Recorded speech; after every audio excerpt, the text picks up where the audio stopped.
everyone, welcome back to my channel. Today I'm going to be sharing how I use Google Sheets to help me budget and keep track of all my finances. If you are new to my channel, hi, I'm Maggie. I'm really glad you're here. I share my monthly budget and then I also do a budget recap video every month, and I share that with paper. I do like a bird's eye view. We write things down, we do the whole thing. And I really like sharing it with paper. It helps me, I don't know, it just feels a little bit easier for me to share that way, but also helps me feel like my budget is final. Whereas in spreadsheet, I could totally tinker like forever. So it does help me kind of like finalize it. However, I have had some questions about how I use my spreadsheets, how they're set up. So I want to give you guys a little bit of a tour here. We're going to be going through a couple of different tabs and things that I track. I will leave chapters down below so you can jump around if there's certain areas that maybe you're more interested in than others. That is totally fine. So without further ado, let's go ahead and dive in. I'm going to share my screen. So welcome to my spreadsheet. Right off the bat, we're looking at a monthly budget. So as you can see at the bottom, I have October. I just create a tab for every month. So here I have November because I'm getting ready to like work on that. So we'll just start here in October since that's the month that we're in as I'm filming this. And what you'll see is if you are familiar with my budgets, you'll see all of the different categories that are in my budgets that I write down as I scroll. So first at the top, I have my expenses, then my different funds, my investments, and then any cash flow. So where then helps me keep track of which account I'm moving it to and all the different like financial institutions that I might work between. But the biggest thing that finally helped me realize how to budget is taking kind of an idea that the budget mom has, which is budget by paycheck. However, previous to this, my last job, I was paid once a month, so that didn't like really apply. But what I used to really have trouble with is what do I do and how do I manage anything that I get throughout the month? So what I do is I have a column for each time I have money coming into my account, and I put the total. So here's my Capital One interest. I earned $1.98 in October just for having my different high yield savings accounts. And then I have to put that money, because I am a zero-based budgeter, in some sort of category. So I had 3 cents that was in my grocery account. And then here you can see each of these other accounts. So it helps me allocate everything. Here's another example. I have my Discover cash back. In September, I earned $29.84, and I was finally able to cash out in October. Well, that has to go somewhere. So I'm sending it to my HSA. Or here I have a reimbursement. Work let me, like, we had a virtual lunch and they let me, reimburse my lunch or whatever. So here's $15. That went to my spending category. Here I had dinner with a friend and I Venmo'd her for half and she sent me this. So this is how I handle it. And as I keep scrolling over, you'll see other things coming through. Here's my boyfriend. I pay for quite a few things in the household, and then we do split it. I just do the grocery shopping. I do most of the shopping for the household. And so I just kind of like bill him back. And I know exactly, like, he helps pay for our subscriptions. Here's how much, his share in groceries and spending and home and all the different things. So this is how I'm able to keep track.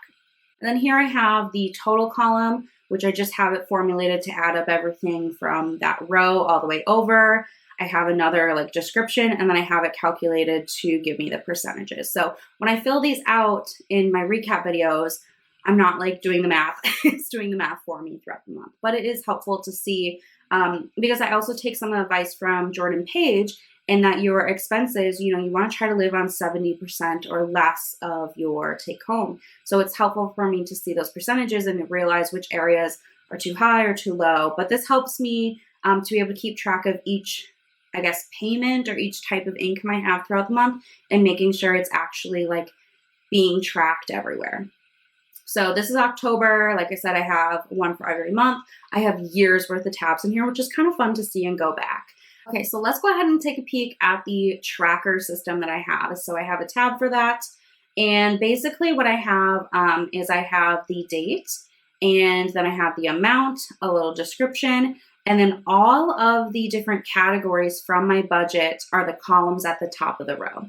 So this is helpful for this example. Super One is my local grocery store. But when I'm there, I pick up things like toilet paper. I pick up things like, oh, we need more Windex.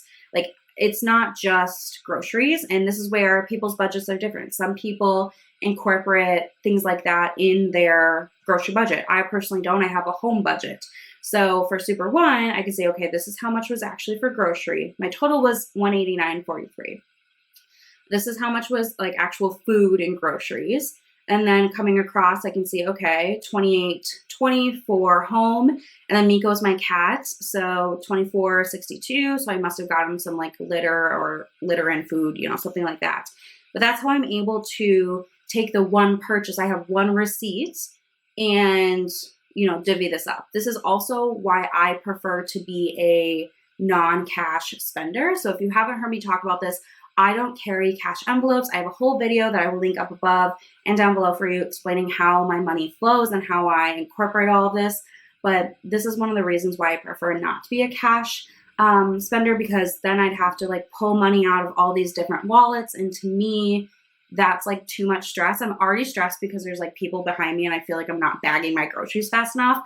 I can't personally handle pulling all this money from different envelopes. So this just helps me. But that's how I track it. So everything throughout the month gets tracked.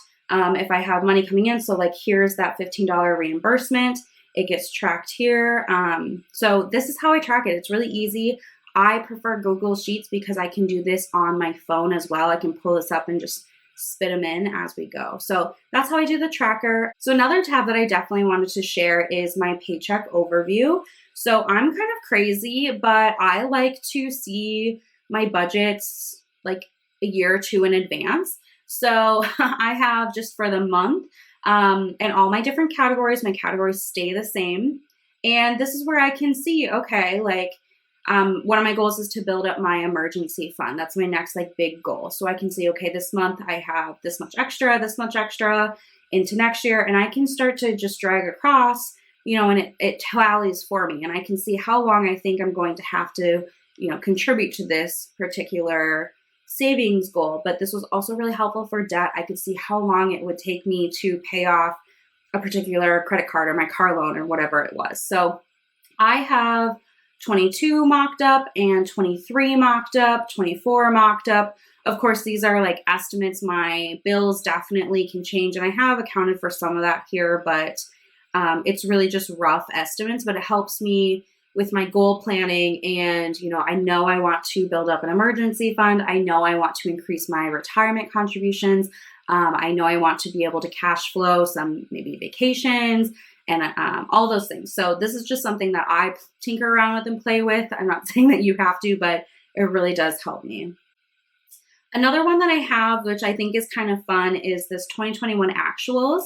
So what I do is I have all of the months ahead here. I usually just hide them, but I can put in then what my actuals are. And this is kind of fun for me to see, what am I actually spending in each of these categories? So this will be a video that I'll do at the end of the year when I have the last 3 months of the year actuals, because I think it would be fun to see the, totals and the percentages and all of that of, how much did I spend on, groceries this year? How much did I spend in gifts this year? Those types of things. So this is just really based upon the total that we saw in that October budget, how it all totals there. I just take those numbers once the month is over, stick them in here and move on. But it is kind of fun to see. Another tab I have is utility tracking. So I have owned my home for 3 years.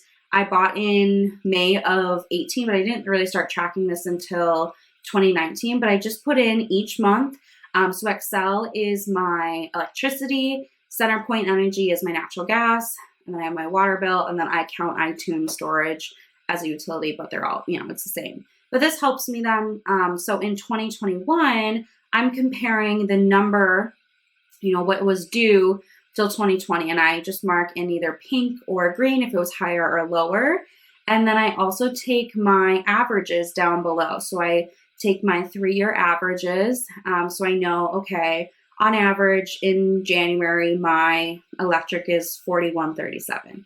And this kind of helps me round out to what I can expect to budget for the month. And this helps me kind of with that forecasting for a couple of years ahead. I kind of average these out, maybe add a couple dollars, but this is helpful for me to tell, okay, my water has been up every single time this year, whereas my electric has been down. So it's just kind of a fun thing to see. I love this stuff. So I just have a few other tabs here at the bottom. I have my tracking for my different retirement accounts, my HSA and all of that.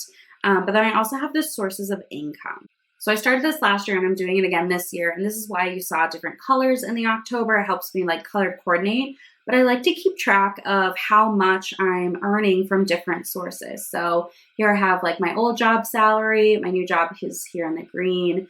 I'm tracking how much I've earned in bank interest and credit card cash back. This year, I've already earned $474 in credit card cash back. That's awesome. Others kind of the random stuff that comes up, but work reimbursements, bonus, Amazon, YouTube, personal reimbursements is Venmo or my boyfriend paying me each month for whatever. And then taxes and government. So this includes the stimulus checks and any sort of tax returns, dividends and interest, cashback websites. So I do like to tally these up. These numbers then all match each month of what my total income was. But it helps me. And then I do have percentages here. And I just kind of think it's fun to see, okay, my new job was 49% of my income for the year. But, again, seeing these total numbers is really informational. And I think it's cool to track those things and just be aware of the different types of money that you might have coming into your bank account that isn't from maybe your main job, your main source of income. And so after this, the rest of my spreadsheet are just all of the old months. So here's all of 2021. Then I can see my actuals for 2020 and every month that I budgeted then. I've got my credit card payoff plan back when that was a thing for me. I have all of these from 2019. I have, these ones are before I even put the year, these are 2018. It's definitely interesting to see, I had different goals throughout those years and it's really helpful to see, where I've come from.